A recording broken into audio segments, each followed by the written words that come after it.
The school wasn't supposed to exist anymore. That's what made the whole thing feel wrong before we even found it. According to every map we checked, the road ended at a chain-link fence behind the old airport. According to the county website, the building had been demolished years ago. But according to my friend Tyler, who claimed his older cousin had been there 2 summers before, the school was still standing in the woods, hidden behind overgrown service roads and trees thick enough to swallow a car whole. I didn't believe him at first. None of us did. We had grown up hearing stories about St. Barrow's Academy, an old private boarding school that closed sometime in the early 90s. Depending on who told the story, it closed because of a fire, a lawsuit, a student disappearance, or some kind of health inspection scandal. The details always changed. The only part everyone agreed on was that the school shut down suddenly, and after that, nobody really talked about it. Older kids used to say that if you went there at night, you could still hear the morning bell ringing from inside the main hall. We all thought it was just small-town horror folklore, the kind of story people invent because there's nothing else to do. But Tyler kept insisting it was real. He said his cousin had found an old maintenance road near the airport fence, followed it through the woods, and ended up behind the campus. He even had directions saved in his notes app. It was our last month of senior year, and we were bored, stupid, and convinced nothing bad could actually happen to us. So on a Friday night around 11:30, 4 of us packed into my car and drove out there. It was me, Tyler, my friend Marcus, and our friend Evan, who had spent the entire ride saying this was a terrible idea while also refusing to stay home. The entrance was exactly where Tyler said it would be.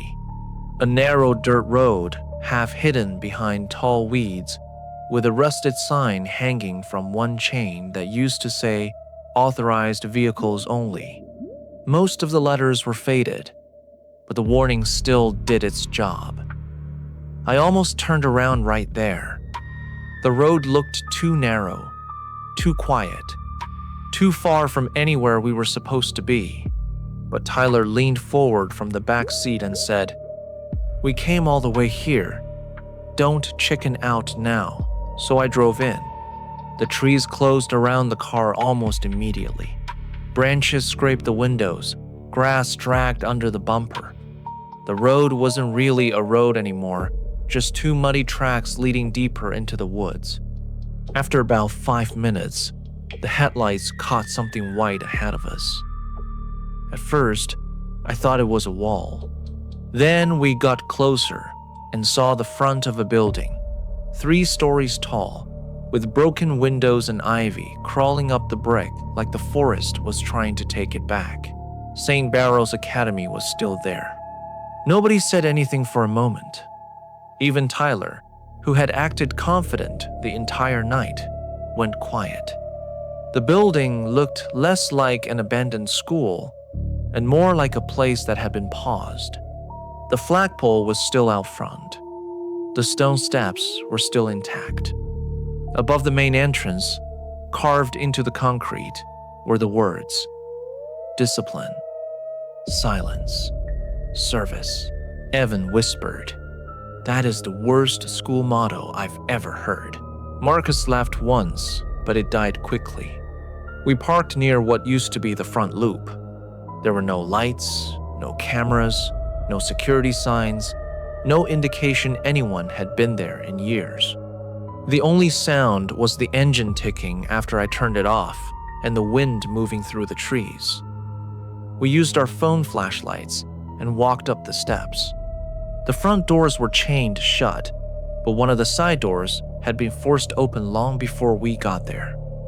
It hung slightly crooked, leaving just enough space to squeeze through. Inside, the school smelled like wet paper, mold, and old wood.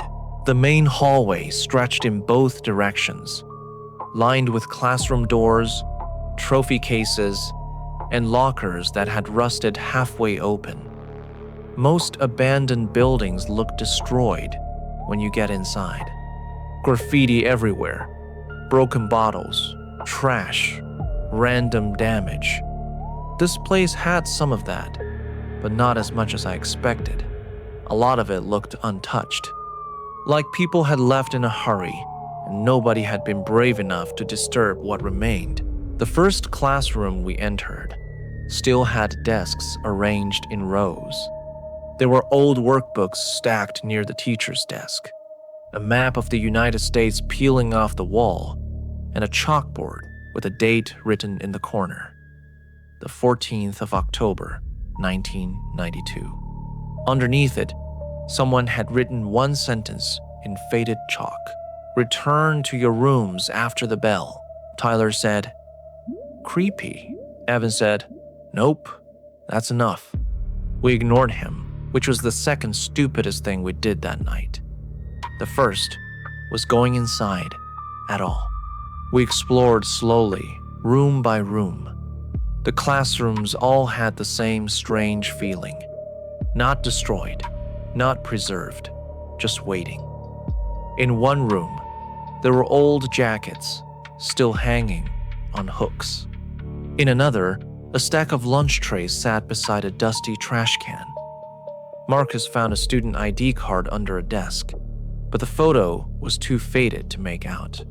He slipped it into his pocket as a joke, then put it back when Evan told him stealing from an abandoned school was how horror movies started.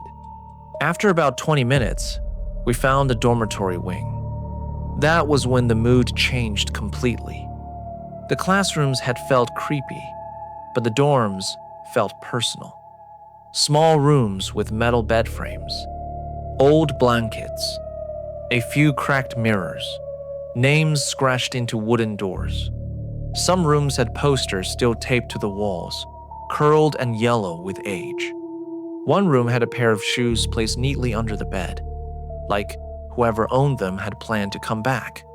At the end of the hallway was a bulletin board covered in old notices. Most were too faded to read, but one paper had been protected under cracked plastic. It was a list titled Evening Roll Call. The names were typed in 2 columns, with check marks beside most of them. Near the bottom, 4 names had no check marks. I leaned closer. The names were blurred by water damage, but one of them looked almost like mine. I told myself that was impossible. It was just a common name, or my brain trying to scare me.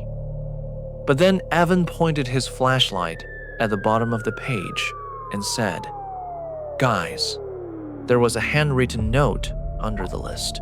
4 missing after lights out. Nobody laughed after that. Tyler said we should find the auditorium before leaving. Marcus agreed.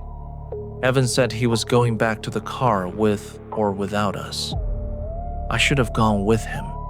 Instead, I told him we'd check one more hallway and leave. That was when the bell rang. Not a phone alarm, not a metal pipe falling. A school bell, loud, sharp, and clear.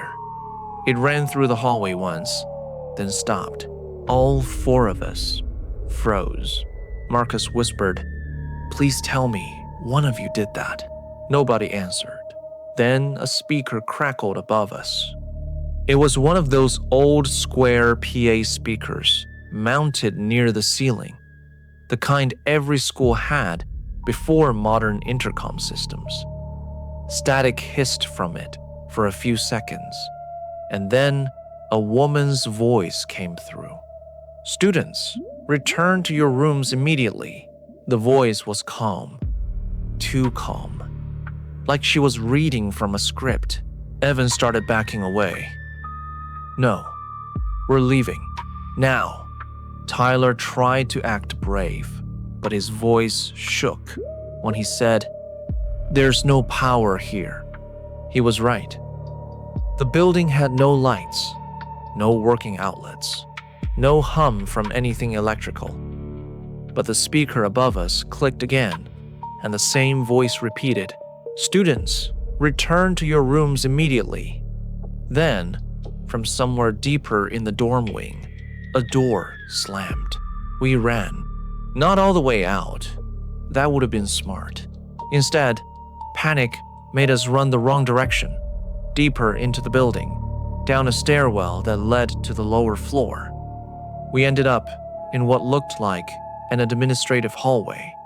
Offices, file cabinets, a nurse's room with a rusted bed frame, a principal's office with a door hanging open.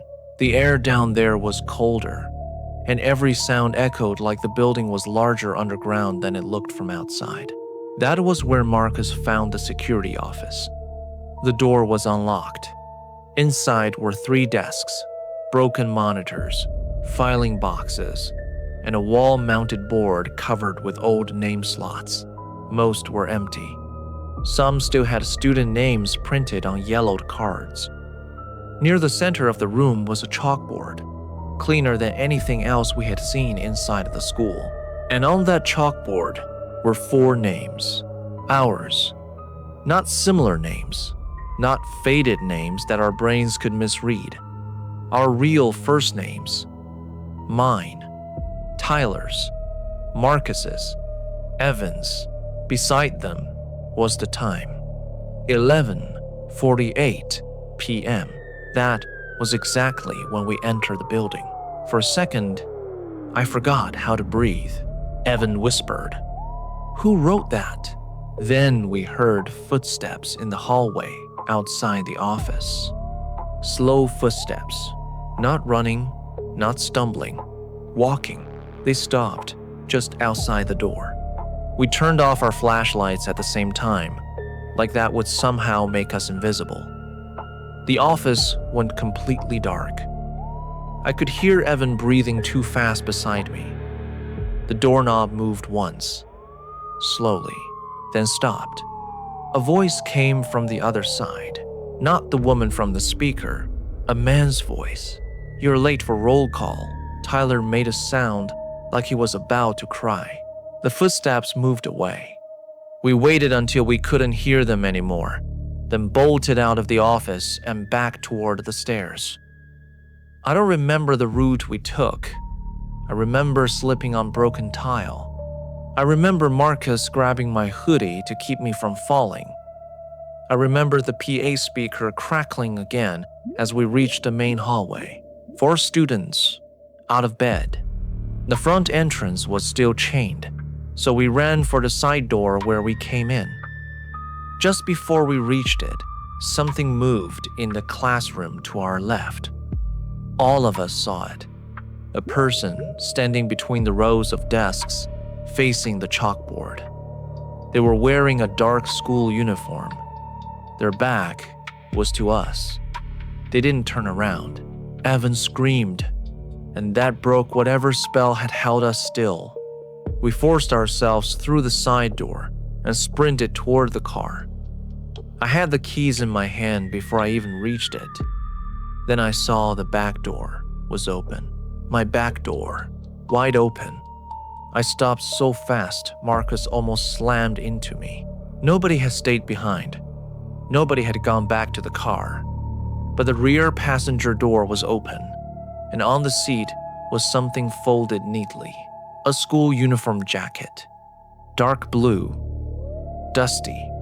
Small. On the chest was a stitched name tag. My last name. I didn't touch it. None of us did.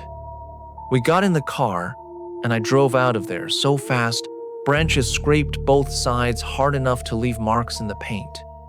Nobody spoke until we reached the main road. The next morning, I checked my car. The uniform was gone. At first, I thought one of the guys had taken it as a prank, but all 3 swore they hadn't touched it. Tyler was so shaken he wouldn't even talk about the school for weeks. Evan refused to ride in my car again. Marcus stopped joking about abandoned places completely. I tried looking up St. Barrow's Academy after that. This time, I found more than I expected. There were old newspaper mentions, archived school records, even a scanned article about the closure. The school had shut down in 1992 after what the article called an overnight evacuation incident. It didn't mention a fire. It didn't mention a lawsuit. It just said several students were temporarily unaccounted for during a late-night emergency drill. The article said everyone was eventually found, but it never listed their names. A few years later, the county finally cleared the property. By then, most people had forgotten about it. New apartments were built near the old access road, and the woods were cut back. One afternoon, out of morbid curiosity, I drove past the area. There was no school anymore, no front steps, no flagpole, no sign, just construction fences and dirt. I should have felt relieved. Instead, I pulled over near the edge of the road and looked toward where the building used to be. That was when my phone connected to a Wi-Fi network. I wasn't near any houses, no businesses, no school, nothing. The network name was Sparrows, student.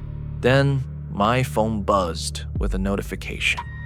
No sender, no app icon, just a blank alert on the screen. It said, "Roll call begins at 11:48. I threw the phone onto the passenger seat and drove away. I've never gone back. But sometimes, when I'm driving late at night and my phone searches for Wi-Fi, I still catch myself looking at the screen, waiting to see that network again. And I still think about the uniform jacket in my back seat, my last name stitched into the fabric, a school that closed before I was born, a chalkboard that knew exactly when we arrived. The part that bothers me most is not that something inside that building knew our names. It's that it marked us as students. And according to that message, roll call never really ended.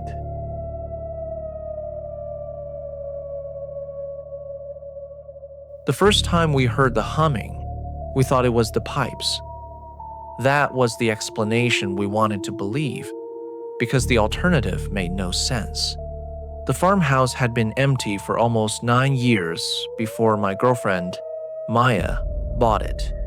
And empty houses make all kinds of noises. Wind gets into cracks. Wood shifts at night. Old plumbing groans, even when nothing is running. So when that soft humming came from inside the upstairs wall, we both stood there in silence for a few seconds, then immediately tried to convince each other it was normal.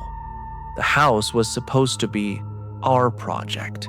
Maya had inherited some money from her grandmother, and instead of doing something responsible with it, she decided to buy the cheapest property she could find in a rural town about an hour outside the city. It was an old farmhouse with peeling white paint, a sagging porch, and a barn out back that looked like one strong storm could finish it off. But the land was beautiful, and Maya had this dream of fixing the place up, living there for a year, then maybe turning it into a weekend rental. I wasn't as excited as she was. I liked the idea of renovating a house in theory. In reality, I didn't know anything about plumbing, wiring, roofing, or basically anything useful. But I loved her, and she was excited, so every weekend I drove out there with her, helped tear down wallpaper, carried bags of trash to the dumpster, and pretended I wasn't constantly worried the place was going to collapse on us. The upstairs bedroom was the room that bothered me most from the beginning. Not because it looked scary, it was actually one of the cleaner rooms in the house. It had 2 tall windows facing the field, an old built-in wardrobe, and faded blue wallpaper that had started peeling near the corners. But every time I stood in that room, I felt like the space was smaller than it should have been. The outside wall looked too thick. The closet was too shallow. Something about the layout didn't match the rest of the house. Maya noticed it too, but she saw it as part of the charm. I saw it as a reason to leave the room alone. One Saturday evening, we were upstairs removing old carpet when the humming started. It came from the wall behind the wardrobe. Not loud, not clear, just a faint melody, low and steady, like someone humming with their mouth closed in another room. Maya stopped cutting carpet and looked at me. I said, "Do you hear that?" She nodded. We both stood completely still. The humming continued for maybe 10 seconds, then stopped. Maya laughed first, but it was forced. "Old pipes," I said. "There's no bathroom on this side of the house." She looked at the wall, then back at me. Then, old house noises. That became our official explanation for the rest of the night. Old house noises. It didn't matter that it sounded human. It didn't matter that it came from behind a wall, where there shouldn't have been any empty space. We packed up early and drove back to the city before dark. The next weekend, we brought Maya's brother, Daniel, because he actually knew construction. He walked through the farmhouse with a flashlight, tapping walls, checking floors, and telling us half of what we had already done was wrong. When we showed him the upstairs bedroom, he immediately noticed the same thing I had. He tapped the wall behind the wardrobe and frowned. "There's dead space back here," Maya asked. "Like insulation?" He shook his head. "No, like another room." That made my stomach tighten. Daniel measured the bedroom, then went outside and measured the exterior wall. When he came back in, he looked more confused than before. According to him, there was at least 4 feet of space between the bedroom wall and the outside of the house. Not enough for a normal room, but enough for a hidden storage area or sealed crawl space. Maya's face lit up like he had found buried treasure. Mine didn't. Daniel said we shouldn't open anything until he checked whether the wall was structural, but Maya was impatient. She spent the next hour pulling away old wallpaper near the wardrobe. Underneath it, we found vertical wooden panels that looked different from the rest of the wall. Newer, not new, but definitely added later. Then we found the outline of a door. There was no knob, no handle, just a rectangular seam hidden under layers of wallpaper and paint. Daniel used a pry bar to loosen the edge, and after a few minutes, the panel cracked open with a dry, snapping sound. The smell came out first. Not death, not exactly. More like dust, old fabric, and stale air that had been trapped too long. Behind the panel was a narrow room running along the side of the house. The ceiling was low, and the floorboards looked unfinished. There was no light fixture, no window, and no real door from the inside. It wasn't a closet. It wasn't storage. It looked like a room someone was not supposed to leave. Inside were a wooden chair, a small table, a cracked ceramic cup, and a child's drawing pinned to the wall with a rusted nail. The drawing showed a woman standing beside a house, but the woman's face had been scribbled over in black crayon. In the corner, in uneven handwriting, were the words, "Grandma's room." Nobody said anything for a while. Maya eventually whispered, "Why would someone seal this up?" Daniel told her not to jump to conclusions. Old houses had weird additions. Maybe it was storage. Maybe someone used it during storms. Maybe it had been part of a renovation that was never finished. But none of us believed that. That night, Daniel left before sunset. Maya wanted to stay and keep working, mostly because she didn't want to admit she was scared. I told her we should go too, She said 1 more hour. That was always her answer when she didn't want to leave. 1 more hour. We were downstairs loading trash bags when we heard the humming again. This time, it was louder. It came from upstairs. Maya's face went pale. I said, "We're leaving." She didn't argue. Then something knocked above us. 3 slow knocks. Not from the ceiling. From inside the wall. Maya whispered, "Daniel?" I reminded her he had left 20 minutes earlier. The humming started again. Same melody. Low, soft, almost gentle. That somehow made it worse. It didn't sound angry. It sounded patient. Maya grabbed the car keys from the kitchen counter, and we left without turning off half the lights. For the next few days, neither of us talked much about the room. Maya kept saying we needed to research the house before we went back. I agreed, mostly because it meant we weren't going back immediately. She found old property records online and eventually tracked down a woman in town named Mrs. Keller, who had lived nearby for decades. Maya called her and asked if she knew anything about the farmhouse. Mrs. Keller went quiet when Maya gave her the address. Then she asked, "Did you open the upstairs wall?" Maya put her on speaker. I still remember how cold I felt hearing that question. Maya asked why she would say that.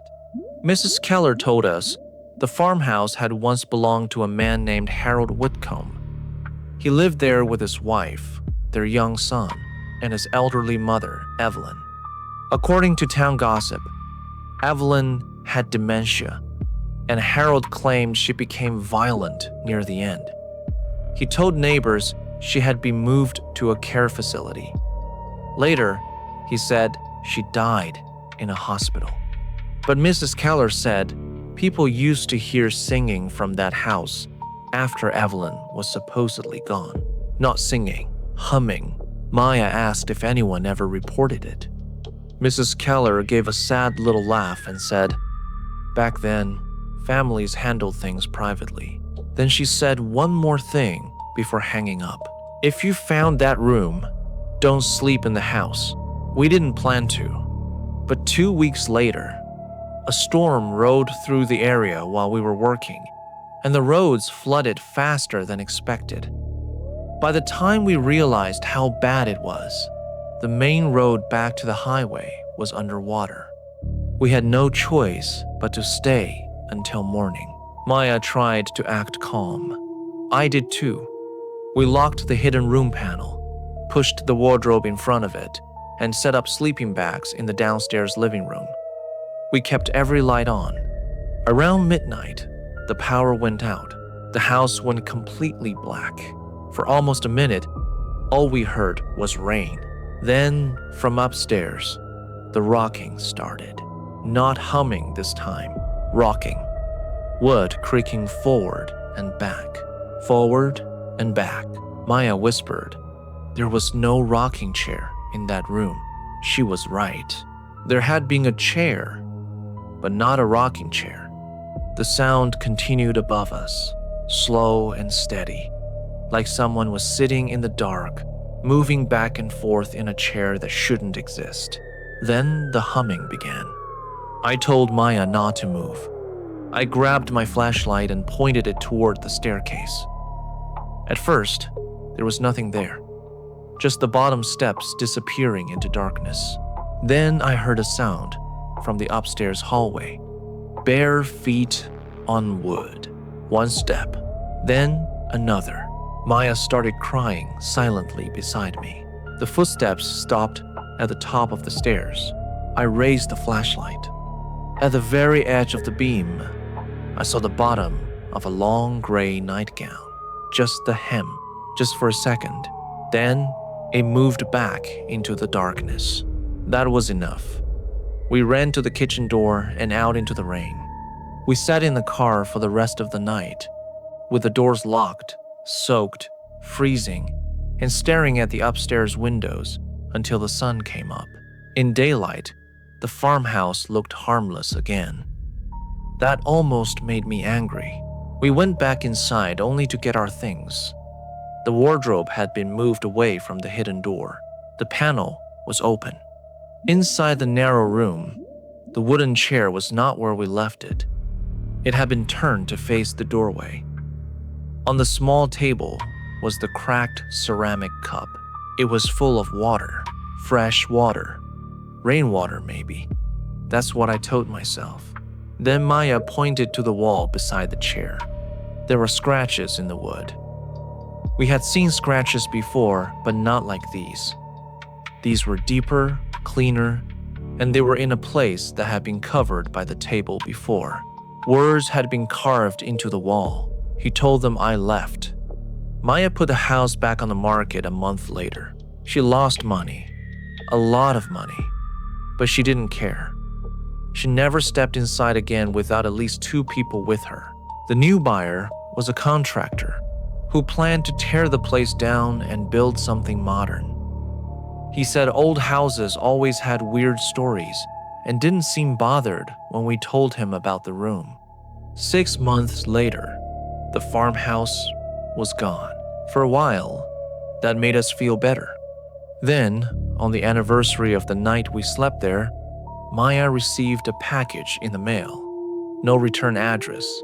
Inside was the child's drawing from the hidden room, the one with the woman beside the house and the face scribbled out.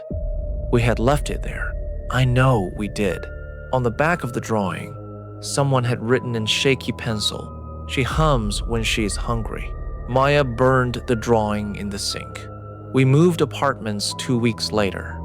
I don't know what was inside that farmhouse. Maybe Evelyn never went to a hospital. Maybe Harold sealed his own mother inside that wall and told the town she left. Maybe the sounds we heard were the house settling and our fear turning old wood into footsteps. That's the explanation I wish I believed. But sometimes, when our apartment is quiet and the pipes start making noise, Maya wakes me up and asks if I hear it too. Not the pipes, the humming. And every time she asks, I lie. I tell her I don't hear anything.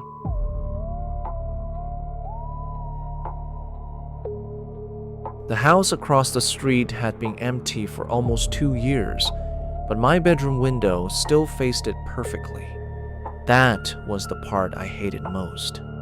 Every night, when I turned off my lights, I could see directly into the upstairs room where Mr. Halden used to sit. His curtains were always open. His furniture was still there, and even after he died, that room never stopped feeling occupied. I was 16 when it happened, but I still remember the day they carried him out. It was early morning, still dark outside, and I woke up to red and blue lights flashing across my bedroom wall. I looked out and saw an ambulance, 2 police cars, and a few neighbors standing on their porches in bathrobes. A few minutes later, they brought out the body bag. Mr. Halden had lived alone for as long as we had lived on that street. He wasn't friendly. He wasn't the cute old man neighbor type who waved at kids and handed out candy on Halloween. He was angry, quiet, and always watching. If we played basketball too close to his driveway, he would bang on the front window. If someone's dog stepped onto his lawn, he would open the door and scream. If a car parked near his mailbox, he would stand on the porch until the owner moved it. Everyone in the neighborhood thought he was mean. After he died, I started wondering if he had just been lonely.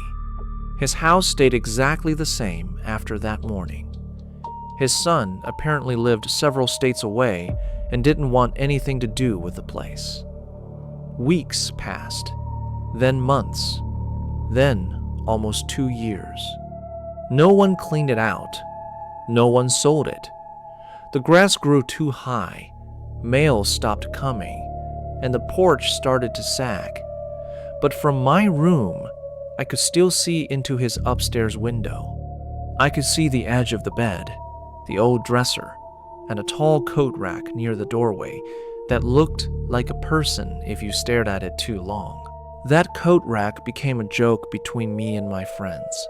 Anytime someone stayed over, I would turn off the lights, point across the street and say, "Look, he's still watching." Most of them laughed. My friend Connor didn't. Connor hated that house.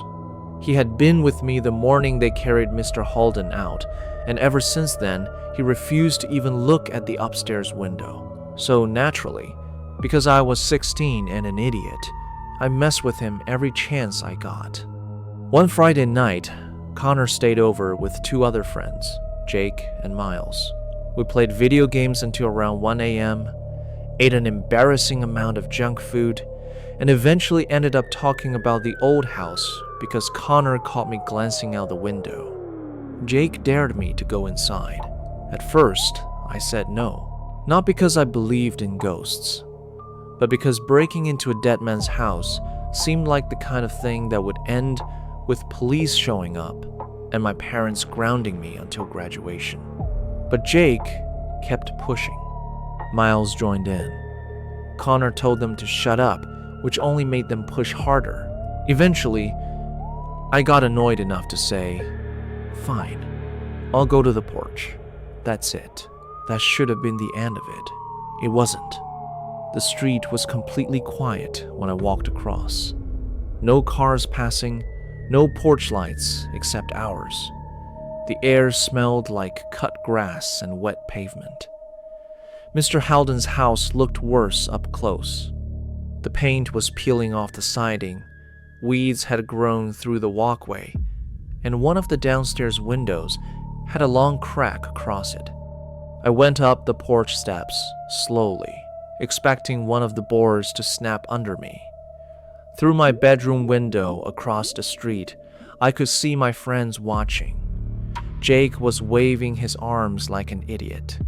Connor stood behind him, barely visible, probably regretting being there. I tried the front door, locked. I turned around and shrugged dramatically so they could see. That should have been enough proof. But then I noticed the small window beside the door was open about an inch. I don't know why I opened it.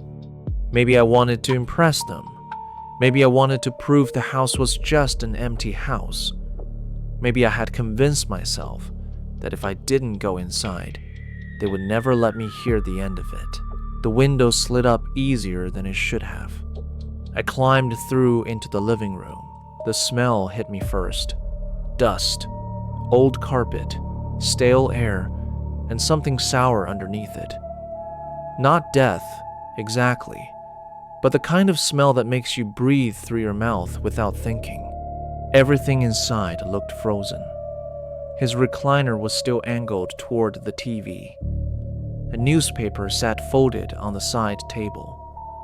A pair of slippers were lined up near the hallway.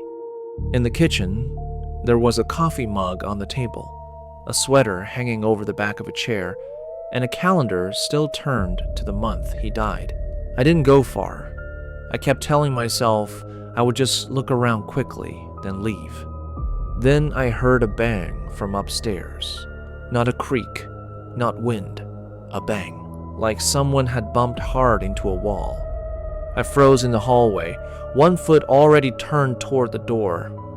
For a few seconds, I heard nothing else. Then came 2 soft knocks. Knock, knock. I looked back through the front window. Across the street, my friends were still at my bedroom window. They couldn't hear it. They were laughing and pointing, probably thinking I was pretending to be scared. I wasn't pretending anymore. I left immediately. I didn't even bother climbing back through the window. I unlocked the front door from the inside, stepped out, pulled it shut behind me, and ran back across the street. When I got to my room, Jake was laughing. "That was it?" I told him I heard something upstairs. Connor went pale immediately. Miles said, "Probably a raccoon." I wanted to believe that. I really did. We spent the next 20 minutes arguing about it. Jake said I was lying to make the story better. Miles said old houses make noise. Connor told everyone to stop talking about it and go to sleep. Eventually, we turned off the lights and tried to settle down. I slept on my bed, and the others took the floor. I was just starting to drift off when Connor shook my shoulder. He whispered, "Do you hear that?" I opened my eyes. At first, I heard nothing. Then, it came again. Knock. Knock. 2 soft knocks. Not from inside my house, from across the street. I sat up slowly and looked out my window. Mr. Howden's house was dark. The upstairs room was barely visible, but I could still see the outline of the coat rack near the doorway. Connor whispered, "That wasn't there earlier." I told him it was always there. The coat rack had been in that spot for years. Then it moved. Not much. Just enough. The dark shape shifted away from the doorway and stepped closer to the window. Jake sat up behind us and said, "What are you guys looking at?" None of us answered. The silhouette stopped directly in front of the upstairs window. It was definitely not a coat rack. It was too tall, too narrow. The shoulders were wrong. The head was tilted slightly to one side, like whoever it was could see us looking back. Miles whispered, "Someone's in there." Jake said, "No way," but he didn't sound confident. The figure stood there for maybe 10 seconds. Then it lifted one hand and placed it flat against a glass. Connor backed away from the window so fast he knocked over my desk chair. That movement seemed to trigger something. My phone started ringing. All 4 of us jumped. The caller ID said, "Unknown number." Nobody spoke. Nobody moved. I let it ring until it stopped. Then a voicemail notification appeared. Jake said, "Don't play it." So of course I played it. At first, there was only static. Then, breathing. Slow, shallow breathing. Then, an old man's voice, weak and dry, came through the speaker. "Stop looking through my window." Connor started crying. Not loud, just silently, with his hands pressed over his mouth. I ended the voicemail and immediately called my dad. He was asleep down the hall, and when he came into the room, all 4 of us were talking at once. He didn't believe half of what we said, but he could see we were terrified. He looked out the window himself. The upstairs window across the street was empty. No figure, no hand on the glass. Nothing. My dad called the non-emergency police number anyway, because he thought someone might have broken into the abandoned house. 2 officers came about 20 minutes later. We watched from my room as they walked around the property with flashlights, checked the doors, and eventually went inside. They searched the house for almost 15 minutes. Nobody came out except them. One officer came over and spoke to my dad on the porch. I couldn't hear everything, but I heard enough. No forced entry, no one inside, no signs anyone had been staying there. They told him the upstairs floor was unsafe in some areas, and whoever we thought we saw was probably a shadow from the streetlight, or our own reflection in the glass. Then my dad showed them the voicemail. That changed their tone. They asked for my phone. I gave it to them. The voicemail was still there. Unknown number. Timestamp 2:17 a.m. The officer played it twice, then looked across the street at the empty house. He asked my dad, "Does that house have a working phone line?" My dad said no. It had been disconnected after Mr. Halden died. The officer didn't say anything after that. The next morning, the voicemail was gone from my phone. Not deleted, gone. No unknown call in my history. No voicemail. No record that it had ever happened. But all four of us had heard it. My dad had heard it. 2 police officers had heard it. For weeks, I refused to sleep with my blinds open. Connor stopped staying over. Jake and Miles tried to act like it was cool, but neither of them joked about the house again. About 8 months later, Mr. Halden's son finally came to town. He cleared the house out, sold a bunch of furniture, and put the property on the market. A young couple bought it and renovated the whole place. New paint, new windows, new porch. They cut the grass, planted flowers, and made it look like a completely normal house. For a while, that helped.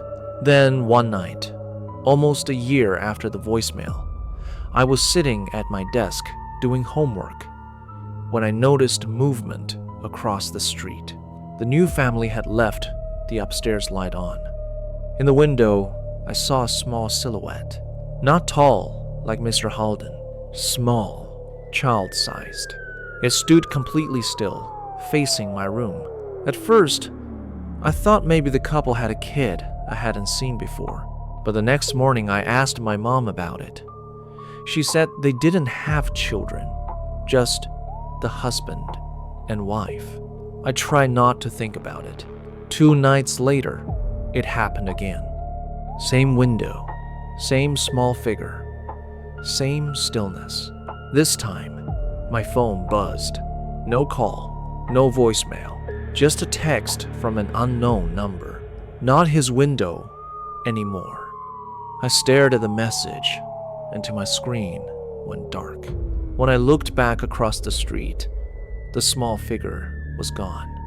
A week later, the couple moved out without warning. A moving truck came early in the morning, and by sunset, the house was empty again. My mom said maybe they had problems with the renovation or the mortgage. My dad said people move for all kinds of reasons. I didn't tell them about the text. I didn't want to hear another rational explanation. The house has changed owners twice since then. Every family stays for a little while, then they leave. Nobody talks about why. I'm in my 30s now. I don't live on that street anymore. My parents sold our house years ago. But every now and then, when I'm visiting my hometown, I drive past the old neighborhood. I always tell myself, I won't look, but I always do. The house is still there. The upstairs window still faces my old bedroom. And the last time I drove by, the curtains were open. For just a second, I thought I saw someone standing behind the glass. Not Mr. Halden, not a child. Someone my height. Someone looking out from the same upstairs room, staring across the street at the house where I used to sleep. I drove away before I could be sure. But later that night, I got a voicemail from an unknown number. It was only 3 seconds long. No words this time. Just 2 soft knocks. Knock. Knock.